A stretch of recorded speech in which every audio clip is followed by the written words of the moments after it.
Meu Deus, que sede! Ai, que delícia! Gente, se vocês não sabem, essa aqui é a parte 3 do vídeo respondendo as perguntas de vocês. Hoje a gente vai falar sobre legislação. Tem vídeos específicos sobre legislação, sobre legislações específicas aqui no canal, mas hoje eu vou fazer um apanhado baseado nas perguntas que vocês me deixaram lá no meu Instagram. Inclusive, se você não me segue no Instagram, já segue por aqui, porque tem muita coisa em tempo real por lá. E a primeira parte desse vídeo foi falando um pouquinho a respeito de viagem. A segunda parte foi sobre pilotagem para iniciantes e agora a gente vai falar de legislação. Por isso que eu estou com tanta sede. Então, enquanto o Fê coloca a vinheta, eu vou beber um pouquinho mais de água.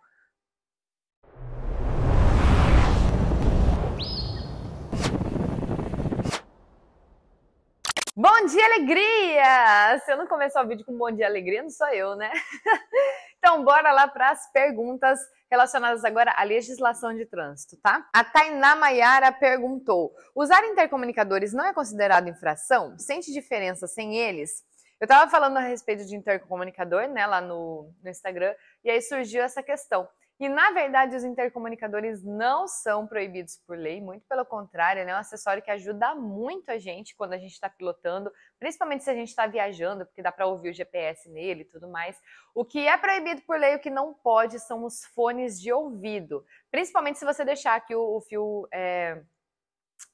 pendurado. Já usei dessa forma. Me perdoem, inclusive eu não sabia que era uma infração de trânsito até então, até tomar infração, não, brincadeira.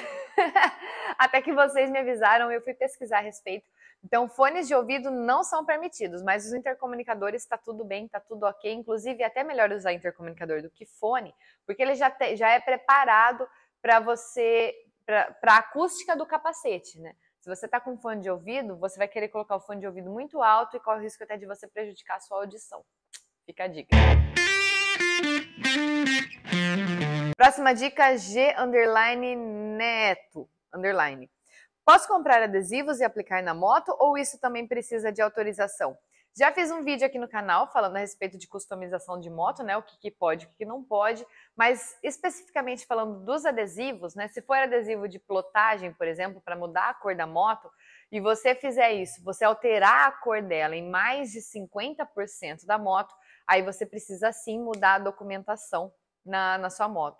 Sabe uma coisa legal? Se você tem intenção se você está comprando uma moto zero, ou vai fazer o documento da sua moto agora por algum motivo, e você tem a intenção de trocar a cor dela ou de fazer alguma mudança nela, é legal você, quando você for fazer essa alteração no documento, você pedir junto a autorização para que na cor dela, ao invés de ter uma cor específica, tenha a cor que chama fantasia. Se você colocar fantasia na cor, você pode fazer o que você quiser em relação à cor da moto, que vai estar autorizado, entendeu? Mas o ideal é fazer isso quando a moto é 0 km, já na primeira documentação. Agora, se não der, quando for fazer essa alteração na documentação, é legal já deixar fantasia, porque assim você já consegue mudar a moto na cor que quiser e daí não tem essa questão dos 50%. Mas se não quiser mudar a cor que está no documento, é só você fazer essa personalização com menos de 50% da moto, né, da cor original da moto, que tá aí não tem problema. O Thiago Beretta perguntou: escape esportivo, afinal, é autorizado ou não? Precisa alterar no documento? Na verdade é assim, para você ter um escapamento esportivo legalizado, você pode ter na sua moto, sem problema nenhum, só que você precisa, de acordo com a legislação, você precisa ter a autorização do Detran. Eu até peguei aqui o artigo certinho, é o artigo 98 do Código de Trânsito Brasileiro.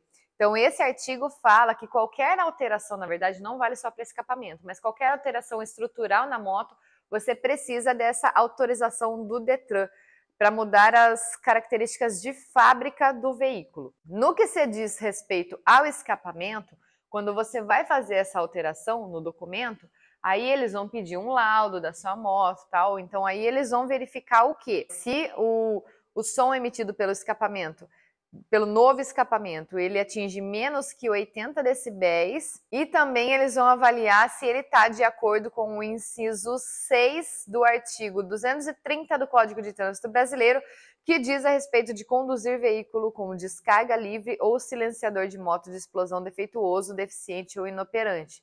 Então, quando você faz o laudo, ele já verifica essas duas questões, né? A questão dos decibéis e a questão dele ser um escapamento de descarga livre e tudo mais. Então aí você fazendo esse laudo, você consegue colocar no documento que a alteração do escapamento foi feita. Então nesse caso, se algum fiscal de trânsito te parar e ele ver lá no seu documento, ele vai ver que a moto está com o escapamento esportivo legalizado tudo certinho, tá? Então, se o escapamento estiver legalizado, estiver no documento, não tem problema, pode usar normalmente e você não corre o risco de tomar nenhuma multa.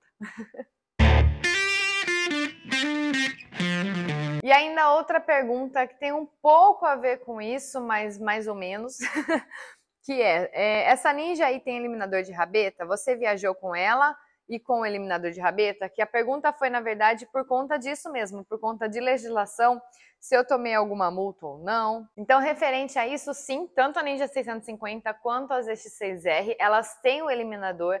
A gente colocou porque a gente achou a estética mais bonita, mas se a gente for pensar em questão de performance, qualquer quilinho, qualquer grama que você eliminar da moto, isso reflete em mais performance na sua moto, né? Quanto mais leve, mais velocidade, mais desempenho, enfim. Então tem essa questão, mas eu confesso que a gente colocou mais por estética mesmo, tá? E a gente viajou até Brasília, sim, com o eliminador e tudo certo. Qual é a questão do eliminador?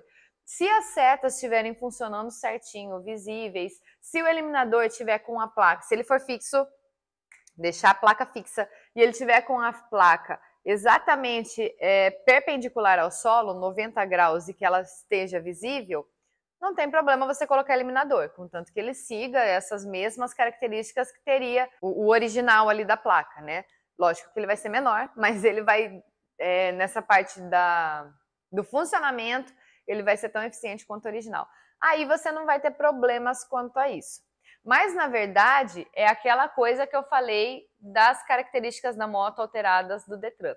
Se a gente for parado, a gente não sabe realmente qual vai ser Infelizmente, né? Infelizmente, aqui no Brasil, a gente não sabe qual vai ser a reação, a interpretação do oficial que estiver ali na hora fazendo a avaliação no momento.